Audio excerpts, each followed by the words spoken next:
আমি আপনাদেরকে একজন সফল ব্যক্তি সম্পর্কে বলতেছি। জুলাইবিস রাদিয়াল্লাহু আনহু ছিলেন কালো মানুষ। কেমন? একটু কালো, খুব উচ্চ বংশের না, ঠিক আছে, খুব উচ্চ বংশের না, খুব সুদর্শন না, খুব লম্বা না, খাটো টাইপের মানুষ, একটু বেটে টাইপের মানুষ। টাকা পয়সা একদমই নাই, একদমই টাকা পয়সা নাই, বংশমর্যাদা এই সব দিক থেকে তাকে আন্ডার স্টিমেট করা হয় আর কি। এমনকি ফিজিক্যাল স্ট্রাকচারও তারা আমাদের অনেকের মধ্যে সুদর্শন। তার অবস্থা কেমন? নবী সাল্লাল্লাহু আলাইহি ওয়াসাল্লামের সাহাবীরা অন্য হাদিস থেকে বলেছেন যে নবী সাল্লাল্লাহু আলাইহি ওয়াসাল্লাম মসজিদে যেতেন, মদিনায় মসজিদ নববীতে যেতেন, রাস্তার পাশে তিনি পড়ে থাকতেন। ধরেন আমরা মসজিদে হেঁটে আসতেছি, রাস্তার পাশে একজন বসে আছেন, গায়ের জামা কাপড় খুব একটা উন্নত না, ছেঁড়া, তাসবিহ নিয়ে জিকির করতেছেন। আপনি কি খুব ফোকাস করবেন তার দিকে? করবেন না। কিন্তু মানুষ তার দিকে ফোকাস করে না খুব একটা, যাওয়া আসা করে সে পড়ে থাকে। কেউ খাবার দিলে খায়, না দিলে খায় না, এইভাবেই তার দিন যাচ্ছে। কোথাকার ঘটনা এটা? মদিনায়, হিজরতের পরের ঘটনা। সাহাবীর নাম জুলাইবিস রাদিয়াল্লাহু আনহু। খুব উচ্চ বংশের না, অর্থবিত্ত নাই। বারবার বলছি, আমি রিপিট করতেছি কেন? বিকজ এটা আপনাদের সাথে অনেক অনেক মানে সাইকোলজিক্যালি মিলবে বিষয়টা অনেকের সাথে, এবং এটা আমাদের খুব ভালো করে জানাও দরকার আছে। একদিন নবী সাল্লাল্লাহু আলাইহি ওয়াসাল্লাম তাকে বললেন যাওয়ার সময়, হে জুলাইবিস, তুমি কি বিয়ে করবা? প্রশ্নটা কি? খুব মজার আলোচনা না এটা আমাদের কাছে, অনেকের কাছেই। হে জুলাইবিস, তুমি কি বিয়ে করবা না? প্রশ্নটা এরকম ছিল, হে জুলাইবিস, তুমি কি বিয়ে করবা না? উনি তো আকাশ থেকে পড়লেন, ইয়া রাসূলুল্লাহ, আমাকে কে বিয়ে করবে?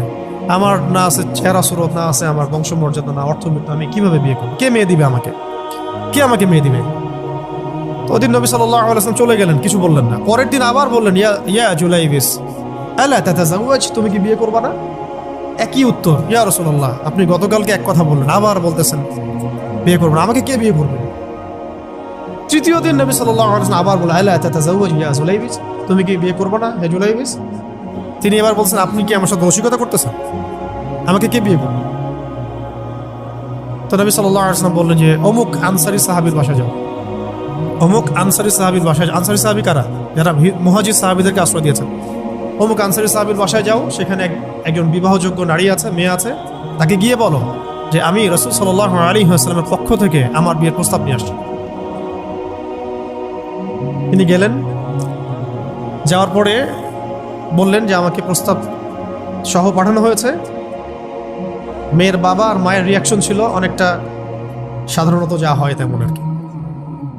তুমি বিয়ের প্রস্তাব নিয়ে আসছো, তুমি কি খাওয়াবা মেয়েকে? কোথায় রাখবা? তোমার তো নিজের কোনো থাকার জায়গা নাই। প্রশ্নর কিন্তু যুক্তি কি?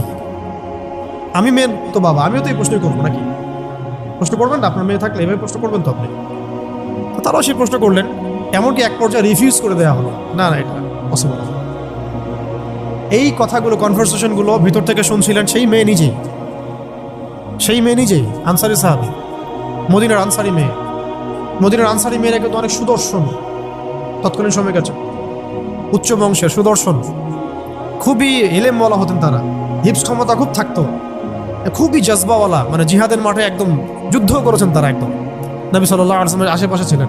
উহুদের সময় একজন আনসারী সাহাবী ছিলেন, মহিলা সাহাবী, উম্মে আমারা, তীর ছুঁড়েছেন নবী সাল্লাল্লাহু আলাইহি ওয়াসাল্লামের পাশে। তো ওনারা কিন্তু খুবই গায়রতওয়ালা মানুষ। তিনি বলছেন, হে আমার বাবা মা, এই প্রস্তাব কে পাঠিয়েছে? নবী সাল্লাল্লাহু আলাইহি ওয়াসাল্লাম। যে প্রস্তাব রাসূল পাঠিয়েছেন সেটাকে কিভাবে তোমরা ডিনাই করো? আমি জুলাইবিসকে বিয়ে করবো। কে বলছেন এটা? আপনি পুরো সিস্টেম খুঁজে এরকম একটা আনসারী সাহাবীর মতো মেয়ে আমাকে দিতে পারবেন? ইল্লা মাশাআল্লাহ, হইতে পারে ইল্লা মাশাআল্লাহ। তো ওই মেয়ে নারী সাহাবী, তিনি রাজি হলেন। এবার শোনেন, এবার বিয়েও হলো, মাশাআল্লাহ, বাসর হলো, এবং সকালবেলা আওয়াজ হচ্ছে, মদিনার চারপাশে এলান হচ্ছে যে হে মুসলিমরা সবাই বের হও, ইহুদিদের সাথে যুদ্ধে আমাদেরকে খায়বারে যেতে হবে।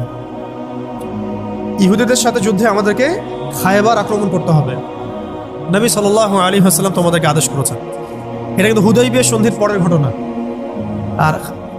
আর ইহুদিদের সাথে আমাদের বেশ কয়েকটা যুদ্ধ হয়েছে, বনু কুরাইজার সাথে, বনু কাইনুকার সাথে, বনু নাজিরের সাথে, এবং ফাইনালি খাইবারে এদের সাথে। তো জুলাইবিস রাদিয়াল্লাহু আনহু বের হয়ে গেলেন যুদ্ধের জন্য। এবং খায়বারের যুদ্ধ হলো, খায়বার অবরোধ করা হলো এবং খায়বার যুদ্ধের বিশাল হিস্ট্রি আছে, আপনারা পড়ে নিয়েন, লম্বা কথা। এই খায়বার দুর্গ জয় হয় এবং এই দুর্গ পুরো জয় করতে, সবগুলো দুর্গ জয় করতে মোট 12 থেকে 16 জন মুসলিম সাহাবী শহীদ হন।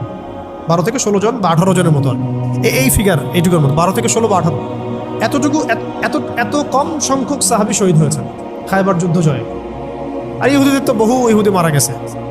এবং খায়বার বিজয়ের পরে মুসলিমদের আর্থসামাজিক যে অবস্থা, মানে টাকা পয়সা, ল্যান্ড, গনিমতের মাল প্রচুর বেড়ে গেছে। এখন নবী করিম সাল্লাল্লাহু আলাইহি ওয়াসাল্লাম শহীদদের লাশ তালাশ করছে, কোথায় কোথায় শহীদরা আছে, তাদের মানে কবরস্থ করার প্রসেসিং হবে।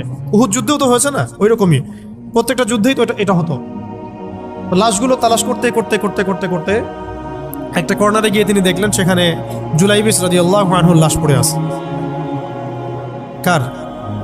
জুলাইবিস রাদিয়াল্লাহু আনহুর লাশ পড়ে আছে, যার ব্যাপারে আমি গল্পটা বলছি আর কি। এবং তার গায়ে অসংখ্য তরবারের দাগ, ক্ষতবিক্ষত অবস্থা, এবং তার আশেপাশে মোট 1, 2, 3, 4, 5, 6, 7, 8, 9 জন ইহুদির লাশ পড়ে আছে। ছোট সাহাবী, বলেছি আকৃতিতে ছোট, খুব উঁচু বংশের না, অর্থ সম্পদ কম, দেখতে সুন্দর না। গতকাল বিয়ে করেছেন, কেউ তাকে বিয়ে দিতে যাচ্ছিল না। তার এক পাশে কয়জন ইহুদির লাশ? তার পাশে আমার 9 জন ইহুদির লাশ পড়ে আছে, মাঝখানে তার লাশ ক্ষতবিক্ষত অবস্থায়। এই অংশটুকু আপনারা পড়ে নিয়েন, পড়লে আরো ভালো ফিল করবেন, একা একা পড়লে আরো ভালো ফিল করবেন। নবী সাল্লাল্লাহু আলাইহি ওয়াসাল্লাম নিজে তার কাছে গেলেন। হাদিসের মধ্যে আসছে, সিরাতের কিতাবের মধ্যে আসছে, নবী সাল্লাল্লাহু আলাইহি ওয়াসাল্লাম নিজে তার কাছে গেলেন। যাওয়ার পরে তার যে মাথা, সেই মাথার পাশে নবী সাল্লাল্লাহু আলাইহি ওয়াসাল্লাম বসলেন। বসার পরে নিজের হাতে জুলাইবিস রাদিয়াল্লাহু আনহুর চেহারা থেকে এরকম করে ধুলাবালিগুলো সরান নবী সাল্লাল্লাহু আলাইহি ওয়াসাল্লাম। তার গা থেকে রক্তগুলো আমাদের নবী সাল্লাল্লাহু আলাইহি ওয়াসাল্লাম মুছলেন, আদর করলেন, চুলগুলো ঝাড়লেন। দৃশ্যটা চিন্তা করেন, তার চুলগুলো তিনি ঝাড়তেছেন, চেহারা থেকে রক্তগুলো মুছতেছেন। কে? নবী সাল্লাল্লাহু আলাইহি ওয়াসাল্লাম তার চেহারা ধুলাবালিগুলো মুছতেছেন। নিজের এই পায়ের মধ্যে, উরুর মধ্যে তার মাথাটাকে নিয়ে এসে রাখলেন নবী সাল্লাল্লাহু আলাইহি ওয়াসাল্লাম। রাখার পরে এইভাবে আদর করতেছেন। আর এরপর উপরের দিকে তাকালেন, তার জন্য তো দোয়া করলেন, উপরের দিকে তাকালেন, তাকে চোখ নামাই নিলেন। সাহাবায়ে কেরাম তো আশেপাশে আছেন অনেকেই, বললেন যে ইয়া রাসূলুল্লাহ, আপনি এমনটা কেন করলেন, চোখ নামাই নিলেন কেন? তখন তিনি বললেন যে আমি দেখলাম যে জান্নাতের হুরদের মধ্যে অসংখ্য হুর ছুটে আসতেছে, কে জুলাইবিসকে আগে বরণ করবে তার জন্য। তিনি নিজে কাঁদলেন, জুলাইবিসের জন্য নিজে কাঁদলেন, নিজের হাতে তাকে এইভাবে উঠালেন। তিনি ছোট মানুষ ছিলেন। এরপর 2 হাত দিয়ে তাকে উঠালেন, উঠায় নিজের হাতে তাকে দাফন করলেন। দাফন করার পর তিনি বললেন, ইয়া জুলাইবিস, হে জুলাইবিস, আনতা মিন্নি ওয়া আনা মিনক, তুমি আমার অংশ, আমি তোমার। হে জুলাইবিস, তুমি আমার, আমি তোমার। হে জুলাইবিস, তুমি আমার, আমি তোমার। এই কথাটা বললেন কে? নবী সাল্লাল্লাহু আলাইহি ওয়াসাল্লাম। এখন আপনাদেরকে আমি সাফল্যের মানদণ্ড কিভাবে বোঝাবো? এর বাইরে কোনো ভাষা নেই আমার কাছে। সাফল্য বলতে কি বোঝান? এই সিস্টেম সাফল্য বলতে কি বোঝায়? এই ওয়ার্ল্ড অর্ডারটা সাফল্য বলতে কি বোঝায়? এই বস্তুবাদী জগৎটা আমাদেরকে সাফল্য বলতে আসলে কি বোঝায়? সাফল্য বলতে বোঝাচ্ছে ইমান। সাফল্য হলো ইমান, বিশুদ্ধ আকীদা, বিশুদ্ধ আমল, আল্লাহর আনুগত্য, রাসূলের আনুগত্য, দুনিয়ার জীবনে মুসাফিরের মতো থাকা, যতটুকু প্রয়োজন ততটুকু সন্তুষ্ট থাকা, একজন নেককার স্ত্রী, সুসন্তান সন্ততি, আদর্শ একটা পরিবার, হালাল একটা রিজিক, বাস। ইসলামের জন্য দাওয়াত, তাবলীগ, মেহনত, দিন প্রতিষ্ঠার চেষ্টা, প্রয়োজনীয় জিহাদ, প্রয়োজনীয় শাহাদাত। আর কি আছে সাফল্য বলতে? এরকম সাহাবী একজন নয়, কিন্তু এক একজন সাহাবী সম্পর্কে এক একটা করে কথা বলা যাবে। হানজালা রাদিয়াল্লাহু আনহুর নাম শুনছেন? হানজালা রাদিয়াল্লাহু আনহু, তিনিও বিয়ে করেছেন একদিন। তার পরের দিন সকালে উহুদের যুদ্ধে গিয়েছেন। 70টা আঘাত সহ্য করেছেন, বলা হচ্ছে কিতাবের মধ্যে 70-80টা আঘাত তার দেহে ছিল। শহীদ হয়েছেন। উহুদ যুদ্ধে যখন সাহাবীদেরকে দাফন করা হচ্ছে, তখন তিনি নবী সাল্লাল্লাহু আলাইহি ওয়াসাল্লাম দেখলেন হানজালা রাদিয়াল্লাহু আনহুর লাশটা ভেসে আছে, বাতাসে ভেসে আছে, এবং লাশ থেকে পানি ঝরতেছে। সাহাবীরা জিজ্ঞাসা করলেন, ইয়া রাসূলুল্লাহ, এটা কেমন, এটা কিভাবে হচ্ছে?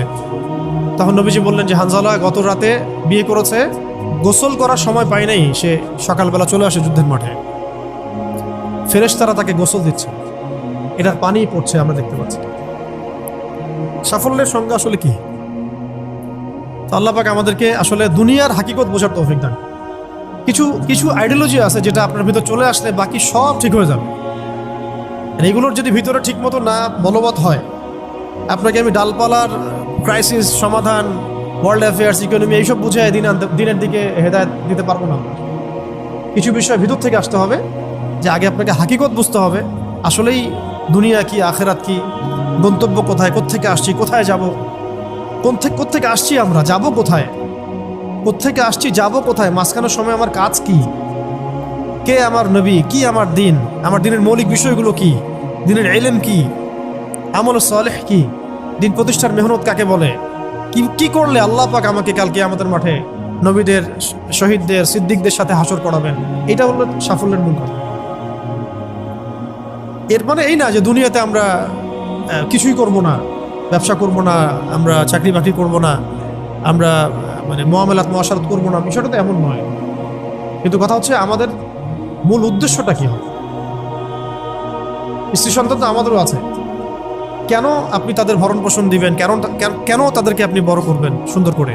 বিকজ তারা আপনার জন্য রিজিকের অংশ, তারা আপনার তাজারিয়া, তাদের উপর আপনার হক আছে, আমার উপর তাদের হক আছে। যার যার হক আমি কেন আদায় করবো? আল্লাহর সন্তুষ্টির জন্য, আল্লাহর সন্তুষ্টি অর্জনের জন্য সব কাজ করা, রাসূলের তরিকায় সব কাজ করা এবং হালাল খেয়ে কাজ করা, এগুলো আমাদের সবাইকে যত দ্রুত সম্ভব এগুলো ঠিক করে ফেলতে হবে।